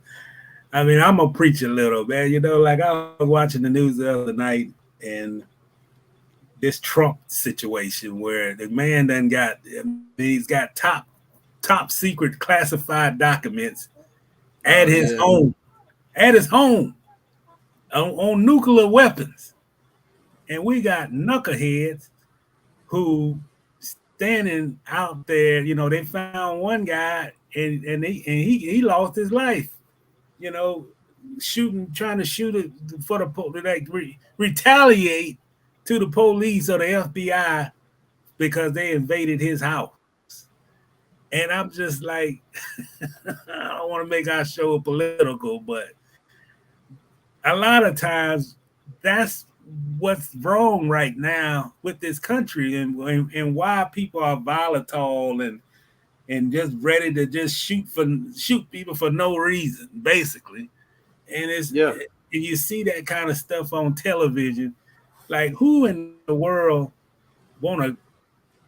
Okay, we're gonna get back at the FBI for doing their job. I mean, come on, man. The man had classified documents that never supposed to have left the White House, and it's in his house. I mean, come on. Yeah. They thought they had no reason to go invade his house. I say, well, what? He's supposed to have documents that not supposed to be there. I mean, and that's the problem we got in this country right now. There's no two rules for people. There's right and there's wrong. I don't care if it's Trump or anybody, Biden. I don't care. When you do wrong, it's wrong. Wrong is wrong. It ain't. You don't justify, because he's this certain person. and it's justified because he is who he is, and then he can't do no wrong. So we mad at the world. I mean, that I just feel that's where we at right now, and it's caused by this stupidness that's in government, where anything goes. It's almost like we back in the Western, back in the Wild Wild West. Wild West, when you had gunfights in the middle of the street, and it's just like, man, when is enough is enough? Yeah. Because this is it's crazy. You felt comfortable enough to pull out a weapon at a youth football game. And slay a man, a guy who was from what I was unarmed. I mean, it's one thing if this guy pulled out a weapon too, and you pulled out yours and you shot him in self-defense or whatever. But from what I've seen, he didn't have a weapon on him, so you couldn't knuckle up. I mean, Aqib Talib was top flight athlete. I mean, and his brother, from what I've seen him, he doesn't look like he's out of shape. Like you said, y'all couldn't handle it. Now Hickman did play in the league himself, from what I understand. So he ain't a small guy either. He looked like a linebacker. So I can see he probably get an upper hand on two guys that are DB size. But still, you pulled out a gun to shoot like that. That's what we doing. But you know what, Brandon? The biggest difference I see in the generation I grew up in this generation now, if you had a fight, I don't care if it was 2 10-year-olds or 2 grown-ups, 30 years old. Back in the day, 70s, 80s, a little bit of the 90s, you had the fisticuffs, and the one that lost took his beating and he went home. It wasn't no retaliation. If you got beat bad enough, you would stay clear of that person for forever. If you got beat by that person in 6th grade, you won't start nothing with that person no more. 7th, 8th, 9th, 10th, 11th, 12th. You learn your lesson. Now it's like, man, we got guys who don't know how to fight, and the only thing they know how to do is pick up a gun. And that's where we're at right now. It's just too much gun violence, man. Yeah. Too much. Yeah, and then if you couldn't beat them physically, you steered clear of them, or you got in the gym, you got bigger, you went and did some boxing lessons, or you did some hot keto or something, and you came back with your boys or something like that. But we didn't pull out guns. Now they pull out guns like it's nothing, man. They pull out guns if you say something wrong or something. If you look at a person wrong. And it's just sad, man. It's just like you can't go to a youth football game without having to look around and see if everything okay. You can't go to a school and you don't feel safe if you don't see a police cop there. It's just, I mean, our society have to change, man, because this is not the answer. Violence is not the answer. And guns and violence, shooting people for no reason, all that is not the answer. Yeah. He said, "What up, Ness?" He said, "Been trying to get those documents for over a year. His lawyer lied and said they got all the documents the first time. So what you expect? They got a warrant and came to the crib." Yeah. I mean, you got documents you ain't supposed to have. Yeah. What you thought? What do you think was going to happen? I mean, to put it bluntly, he stole classified documents from the White House. Those not supposed to leave. Those government top shelf, top secret. And he took them. He took them home with him. And we got people mad at the government talking about, they harassing him. I mean, I give up, man. I don't know where we going at, and I don't know what done changed since 2016, where we got one guy in this country who done broke laws, and his flock get mad because he's getting pursued for breaking laws. I mean, I'm sorry. I know we're a sports show, but I mean, when do we reach a point? I mean, we don't live in Saudi Arabia where we got a king who can do anything. We don't live in no situation like that. We're the one president. His name was Nixon because he broke the law. What makes it different from 1973 to now? that we got a guy who done stole. Think about it, folks. This dude done stole classified documents from the White House. I mean, you got to let that marinate. He stole classified nuclear weapon documents, I might add. And who knows what relationship he got with Russia. And we got people on the street mad because the government went to his house like they do other people and went in there to take stuff to use in their investigation. I mean, come on, man. Yeah. So, hey, the only thing left for him to declare is I am not a crook. That's the only thing left for him to declare. Well, at least Nixon took his whipping and went in the sunset. This guy, he'll want to run for president again. Hey, Lord, help I would not be surprised if he wins. Just I wouldn't be surprised either. I wouldn't be surprised either. That's why I say, Lord, pray for our country. Yeah. So, man, we're gonna leave it right there. We're gonna finish up in NFL news with Mr. Marshawn Lynch. Man, I don't know if y'all seen that video of them pulling him out that car. That man was absolutely toasted. I'm talking about 3 sheets to the wind. He was gone. All the Patron, hey, all the Grey Goose, all the Casamigos, all the Hennessy. Dude, he had it all. He had a mixture of everything. Dude, he threw a Molotov cocktail in there and a Bloody Mary or two, man. It's crazy. He was gone. So now he's disputing the DUI charges. Dude, he was on video. Dude, have y'all seen his mugshot? His eyes is he got one eye barely open. I mean, it's ridiculous. And this picture of him with this beanie on is hilarious because I know a lady I used to work with when I was working at St. Vincent's. She looked just like this, just her mustache and beard and ain't as thick as his, but she looked just like that. Marshawn Lynch, the former Seattle Seahawks running back, disputed the police account of his arrest on suspension of driving under the influence in Las Vegas on Tuesday morning. Through his attorneys, Lynch denied driving while intoxicated. Lynch faces a misdemeanor DUI and 3 other charges after police said they found him asleep in a parked car. The police said in their report that Lynch was asleep behind the wheel of a car on street north of Las Vegas Strip near Stratosphere Hotel Casino about 7:30 a.m. Tuesday. They said the vehicle, a black sports car, was turned off, noticeably dented and missing the rim and tire on the driver's side front wheel. The wheels on the rear driver's side and rim and tire front passenger side were nearly detached, according to the report. On Thursday, police released the body cam footage from the arresting officers that appeared to show the interaction. They concluded with one officer dragging Lynch out of the car by his arm before police handcuffed him. Responding officers did not see Lynch operating the vehicle, as Las Vegas police officer wrote in the arrest report that he identified Lynch in the driver's seat, that Lynch periodically fell asleep while he was interviewed.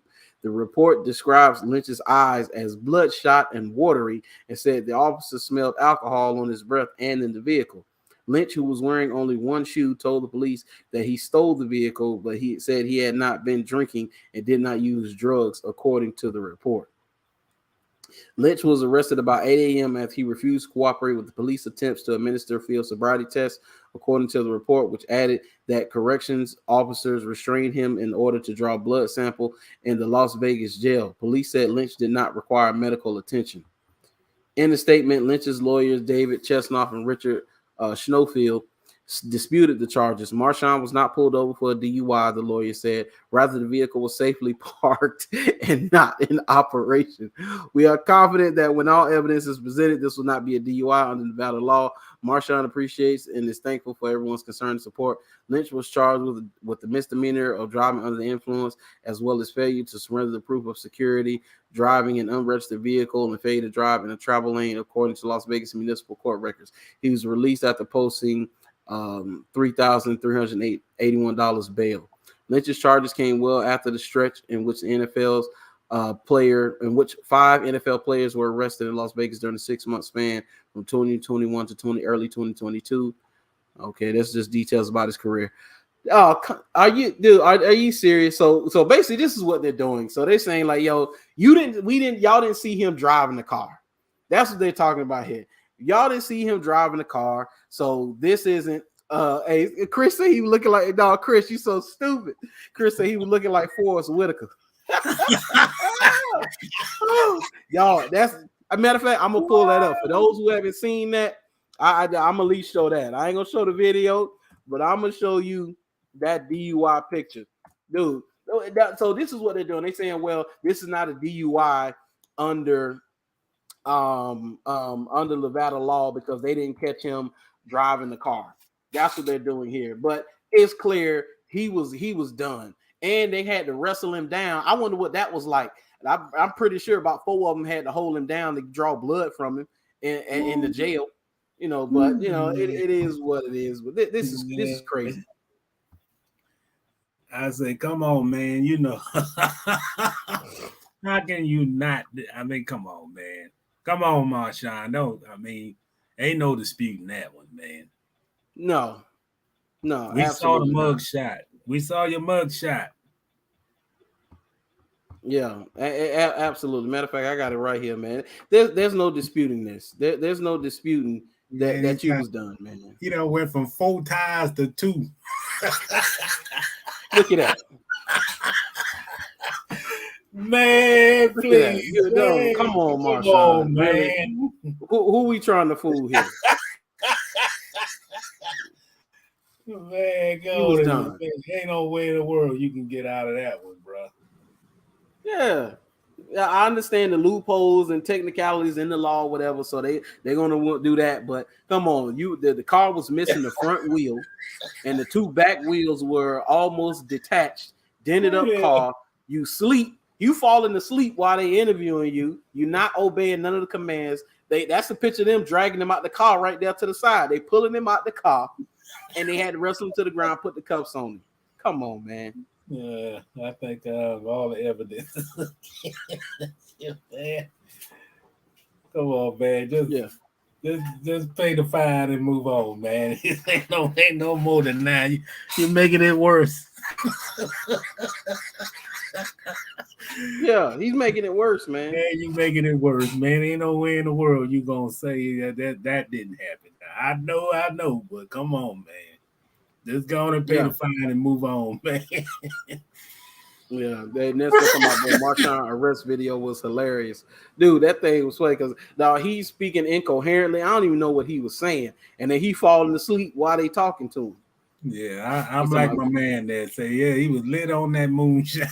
That moon, yeah, that was moonshine right there. Yeah, I think he made his own. He made his own batch. Hey, that came straight from a tub full of Calgon. Yeah, man, he made his own batch and put a XXX on the bottom. He's about next time was going, he had several pot herbs and curbs. I want to see street cam from way, and that's what I was gonna bring up, Kassan. There are no street cams, dude. I know the police looking for the street cams and the surveillance cameras, and then he wanted to see if he was driving that car. Because as many where he was at, he was not too far from the Las Vegas Strip, so it's got to be cameras around there somewhere. Oh yeah, there's probably cameras in the building that saw him before he went in the car. Right. Let me see. To my man, the video was hilarious. So the cop was asking questions. Yeah, the video was hilarious. And the cops asking questions. He talking about Marshawn. He said Marshawn was Thanksgiving drunk. Oh. He was Thanksgiving, Christmas, New Year's, MLK. He was drunk for every holiday of the year that night. He went for the wild road. He said he just celebrated all the holidays in one night. Man, please. Hey, and then now this is the question. This is the question now. This is the question you gotta ask. So you heard what time they said they got to him. They got to him at 7:30 in the morning. How long was he sleep in that car? Yeah, man. Damn, he slept for 5 hours and he still looked like that. Man, give up, You man. was that toe up. Man, you can't lie your way out of that one, bro. I'm telling you, boy. The evidence is stacked like Mount Everest. He got Mount Everest full of evidence against him. And he gonna say he wasn't drunk. I mean, come on, man. Yeah. He been asleep a long time, and he still couldn't sober up. How drunk did he have to be for him to not be able to sober up? And he had sleep.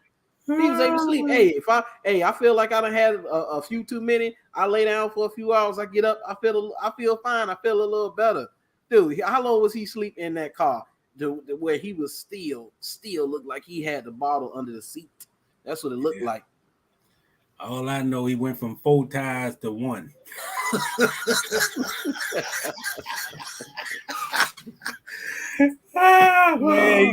Man, he had the Beverly Hills Billy Jed bottle, man, with the XXX moonshine, man. Yes, absolutely. So let's see. I'm trying to find. Okay. Found it. So yeah, I got our next one. He talking about and that's the other part of this too. That's a mixture of drugs and juice. That's not strictly just juice. That ain't just, you don't get that's a mixture of Jesus juice and some I would say vegetation inspiration, as certain people call it. And Lord knows what else. Lord knows what else. Oh, and Chris, I was about to say this, Chris. I didn't want to say it, but he said I said it looked like some pills too. He might have been on some pills, dog. He might have been on a cocktail mixture. No question, he was sipping on the yak. No question. Let's see. Is this the one? Okay. So, man, we're going to leave that right there. We're going to get into some college football. And see, Kirby Smart reacts to latest news on Georgia-Florida game in Jacksonville. So, say Kirby Smart shrugged off Georgia exercising the option it had available before to provide tickets to prospects when its designated home team in the rivalry matchup with Florida. We've always been able to do that. You make an independent decision that each university can decide how they want to do their tickets, Smart said. We did it with Clemson. We'll do it with Oregon. We do it all the time. But per NCAA rules, we're not allowed to see them or talk to them. We can't do anything with them, so it's really a moot point. Smart has been vocal about his desire for Georgia to be on a level playing field with Alabama and other SEC programs he is being paid to beat each year, wanting UGA to play his designated home game with Florida in Athens. Smart went toe-to-toe with Florida legend Tim Tebow over the topic on a live SEC network television appearance at SEC Media Days in July and what could be remembered as the turning point in the direction of the location of the game.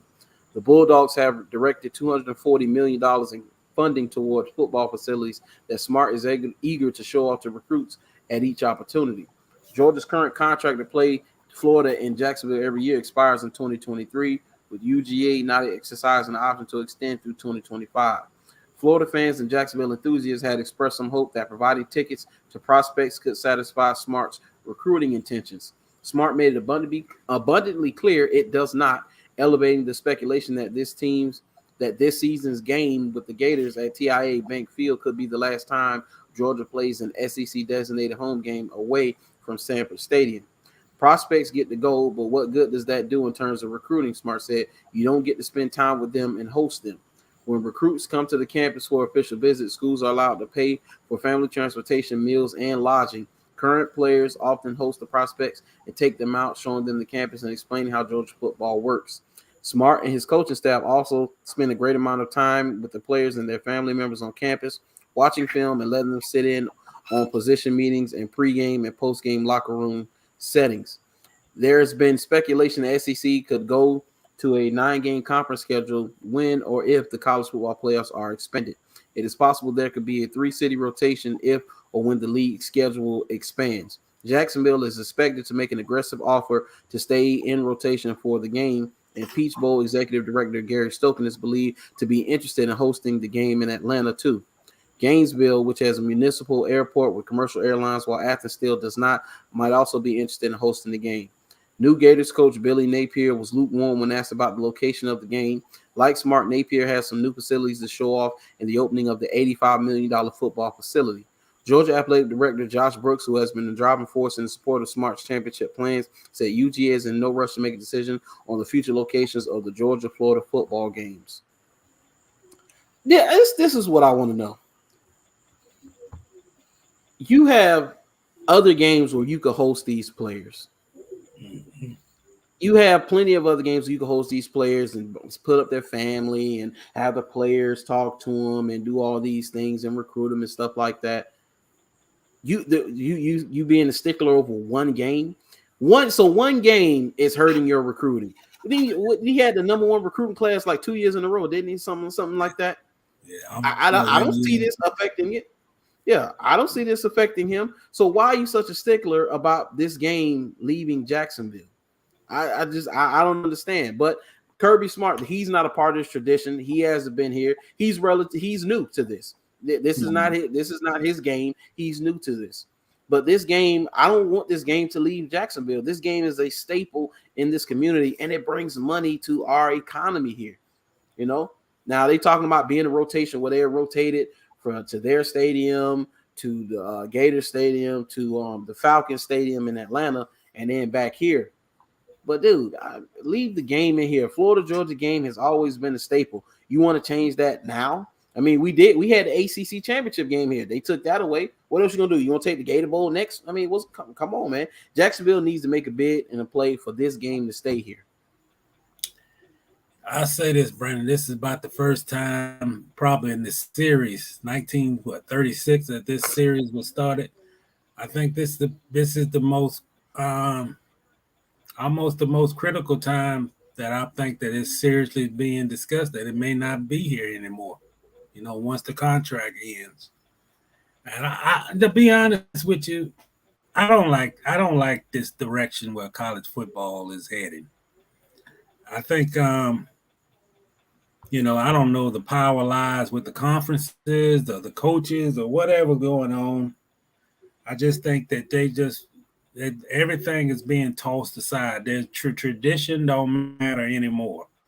And I think that's the biggest thing with Kirby Smart is that he sees that the entire college game, USC going to the Big Ten conference and Texas coming over to the SEC. I don't think Georgia, even Vince Dooley days, I don't think Georgia. I say this, Georgia has always felt it was a disadvantage to come to Jacksonville, cross into Florida, and play that game in Jacksonville. They've never been a great supporter of having that game in Jacksonville, as a disadvantage. Yeah. And I think this guy knows that the landscape of college football is changing, and this might be the best time ever. And you're talking about 6 decades that they could play this game, at least from the Georgia perspective.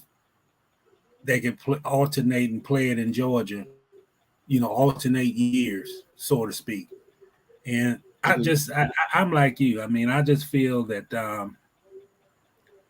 I think college football need to really take a look at itself. I think it's going too fast. I think it's becoming a money grab. Tradition don't matter. The fans don't matter. It's just a power push to see what conference can rake in the most money off the television deals. And then you got this guy who don't have no respect, no regard for the series, no respect, no regard for Jacksonville, no respect of the history of what this game has meant for this city, and just no respect for both programs, because some of the biggest moments in Georgia's history has been in Jacksonville. Yeah. The announcer, Munford. You go back and listen to some of the YouTube. his greatest calls, you go back to the Lindsey Scott catch, was in Jacksonville, Yeah. And this guy's talking about like basically Jacksonville, the game is just a detriment to the program, and I just never gonna agree with that. I mean, what he don't realize, the Bulldogs got a lot of fans that don't travel to Georgia every week to go watch the Bulldogs. They don't live in Atlanta. They live in, Jekyll Island. They live in Savannah. They live in Kingsland, Georgia. They they live in South Georgia, and this is their Super Bowl. And this guy is trying to pull that away from them.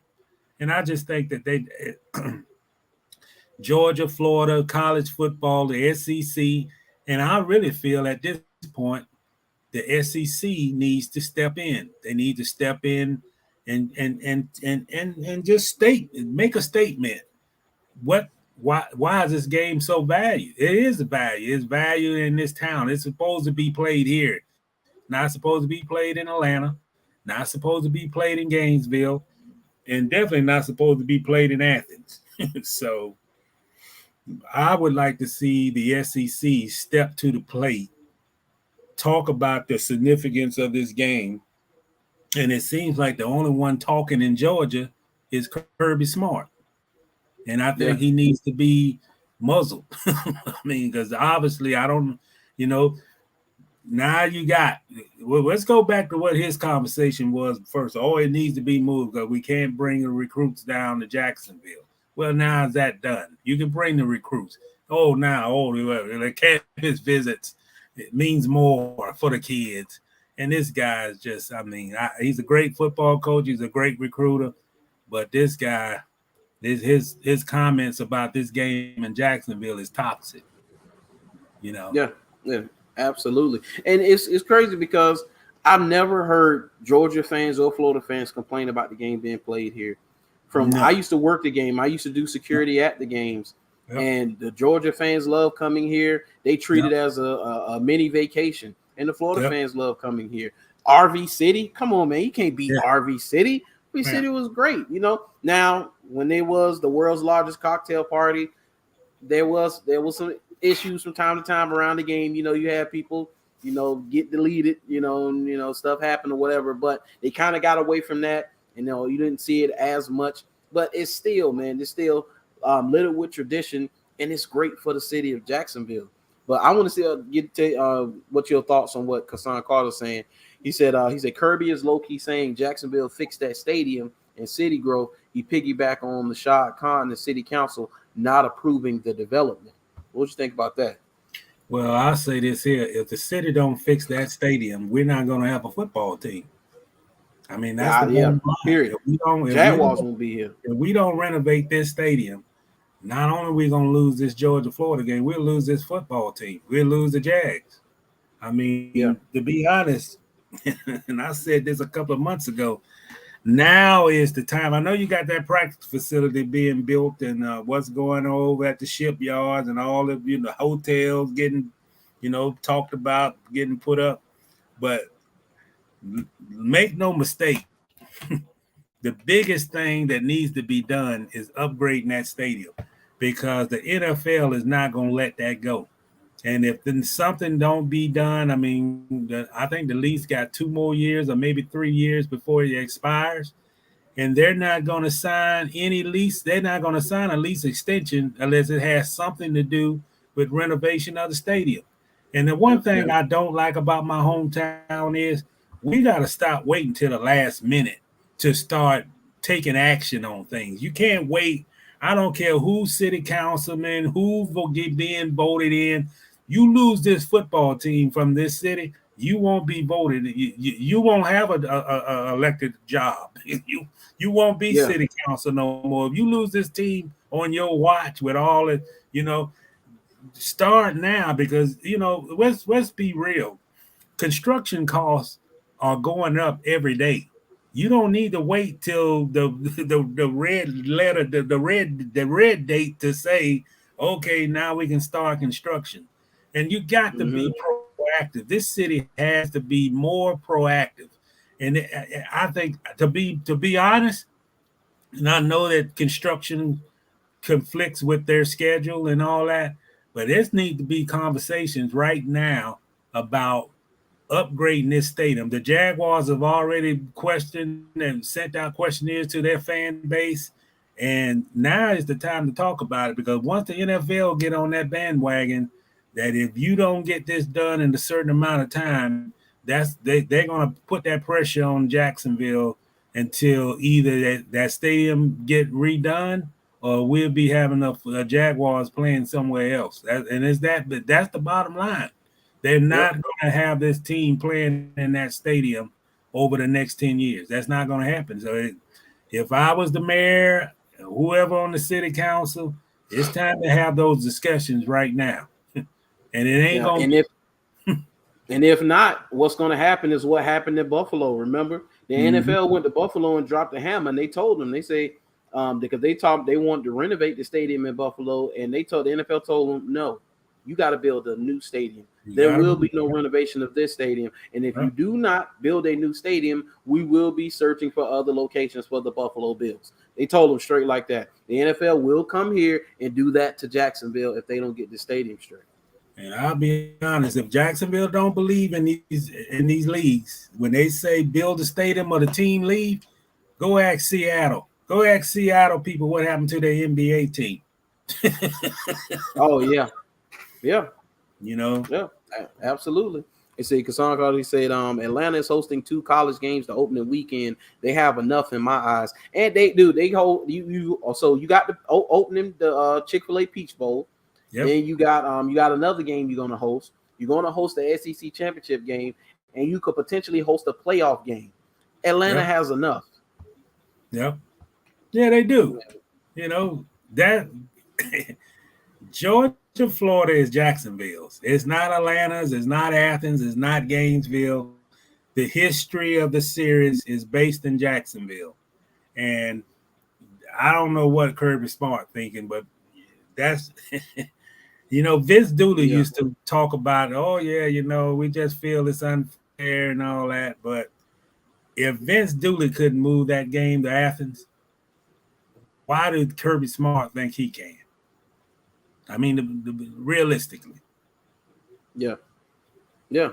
Hey, Kassan Carter. Hey, man, you showing your age, Kassan. He said one night you see about 15 to 20 18-wheelers like how they did St. Louis, and one night, next night out of town. Hey, that's like the Baltimore Colts. They had them Mayflower trucks, and they put everything in them trucks, and they out of town. They gone. And I tell you one thing to remember. The NFL don't mess around when it comes to stadiums. Yeah, I mean, they might, if you put up a scoreboard, they don't care about all that. But when that stadium get old, they put the pressure on you. And when they start negotiating with other cities, well, we got a team that don't want to build a new stadium, and they start talking to other cities, and backed by, basically they tell Con, you free to go look. You got our support. You got enough owner approval that they've already gave their blessing that they'll vote for you to move it. We can't be at that position, man. We got to get something done and start at least talking about it now, because once that goes, it's like what he said. We don't want to have Jacksonville having moving vans at night, taking all the equipment, all the signage, and moving this team somewhere else. We don't want that. I mean, who wants a Jacksonville without NFL football? I don't. I don't want to have to drive to Tampa, Miami to go see football on Sunday. Not me. So, yeah. You have to make it a priority. Me, man. Got to make that a priority. We got to get that stadium, because I'll be honest, and I'll say this. When you look at these other stadiums, we're a long way. We're a long way from the stadiums around this league. I mean, we are. Just shoot the facilities. They said that Urban Meyer noted the facilities at Ohio State was better than the Jaguar facilities. Yeah, they were. Yeah. So let's see what Kassan say. Oregon versus Georgia on Saturday, and Sunday is Clemson versus Georgia Tech. Same weekend. Why can't Jacksonville get ones these opening game weekends? Yeah, that would be perfect.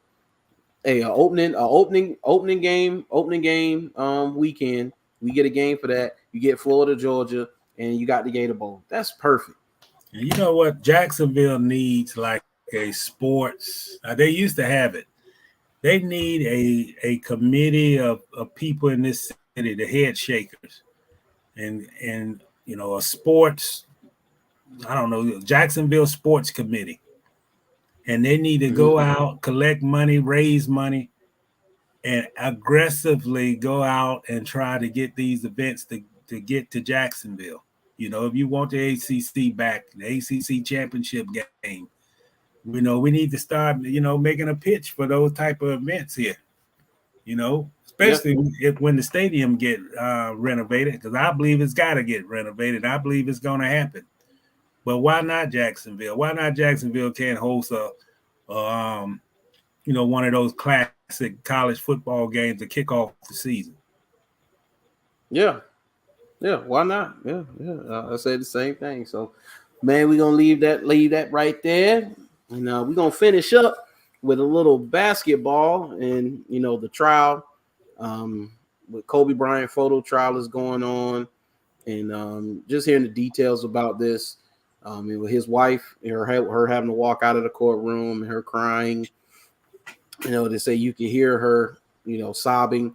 The ex-LA County fire department captain, he claims he was forced to take pictures of the crash site, and so he say a former Los Angeles County fire department fire department member claims he was ordered to take photographs of the Kobe Bryant crash scene.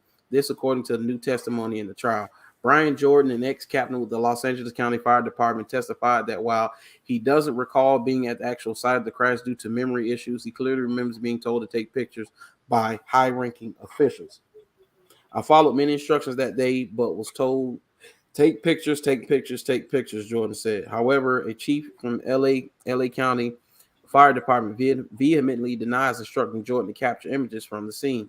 Jordan, who retired from the LA County Fire Department in 2021, in part due to mental anguish he suffered as a result of this ordeal, he needed to leave the courtroom multiple times at different points as he was probed with hard-hitting questions surrounding the specifics of the trial.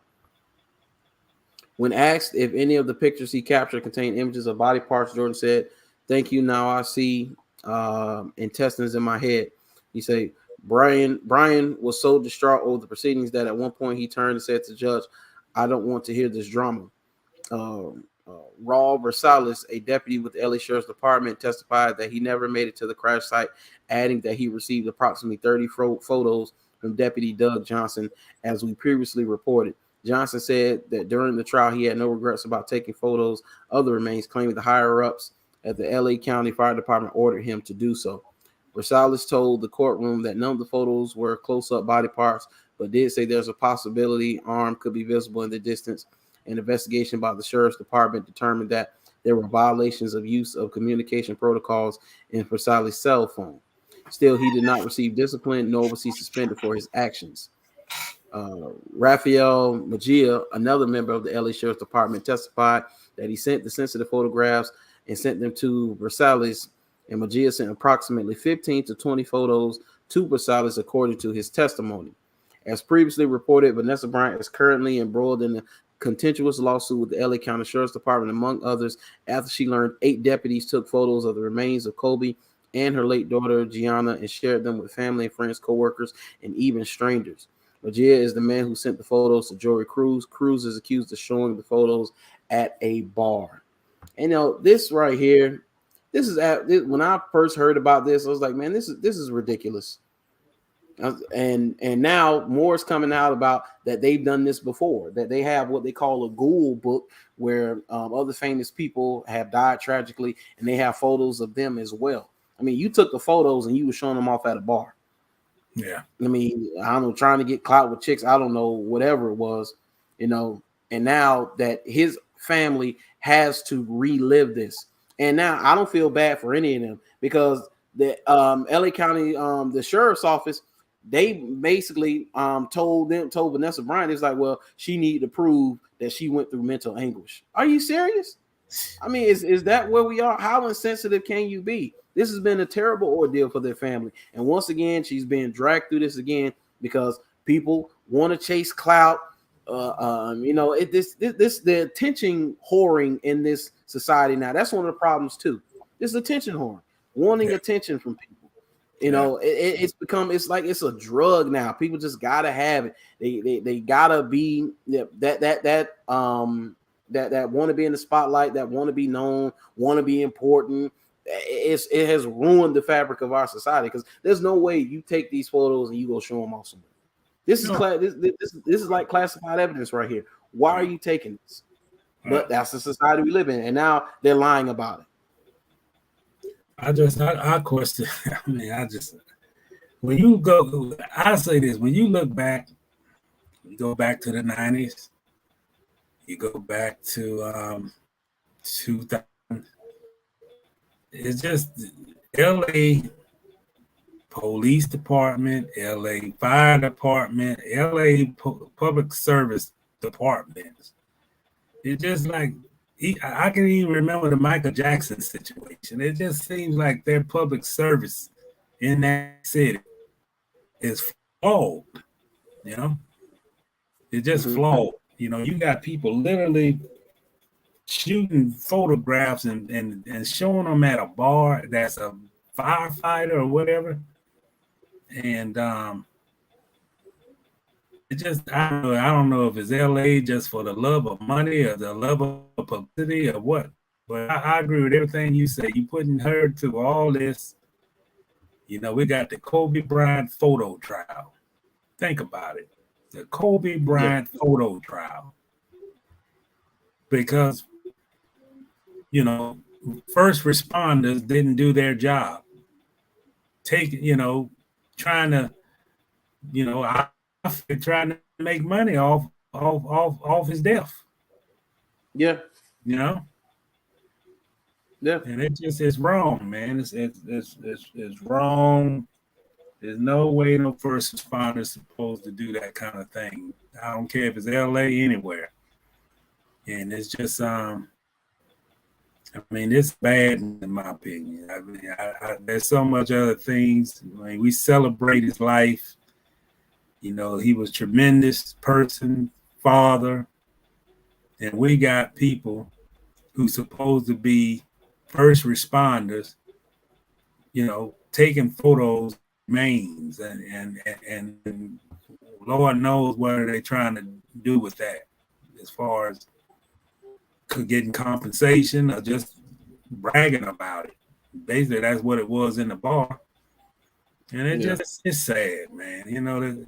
His wife that went through so much. She lost her husband and her daughter. And now she got to go through a trial.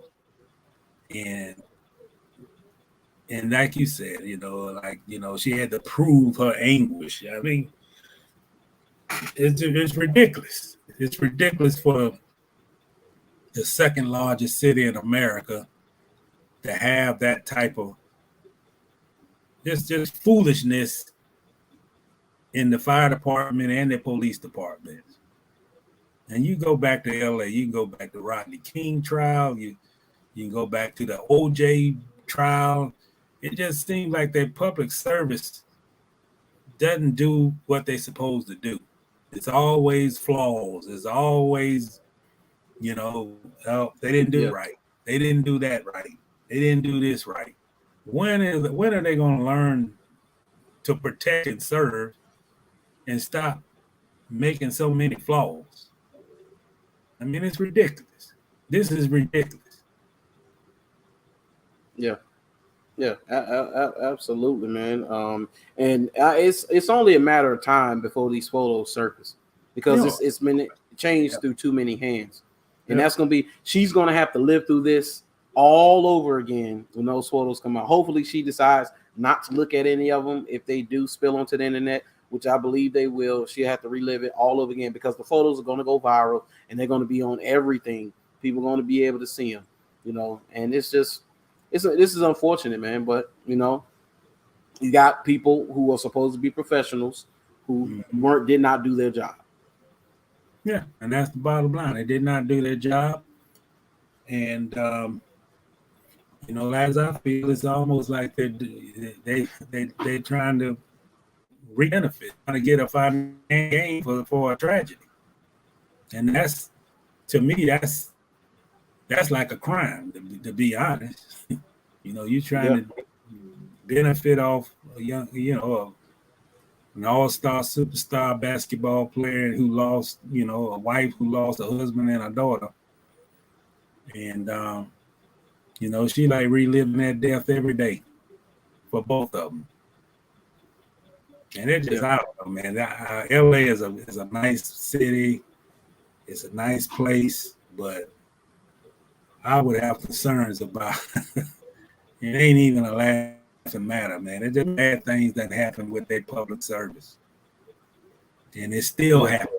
It's still going, still questions, still, man, you shake your head. How can they allow something like that to happen?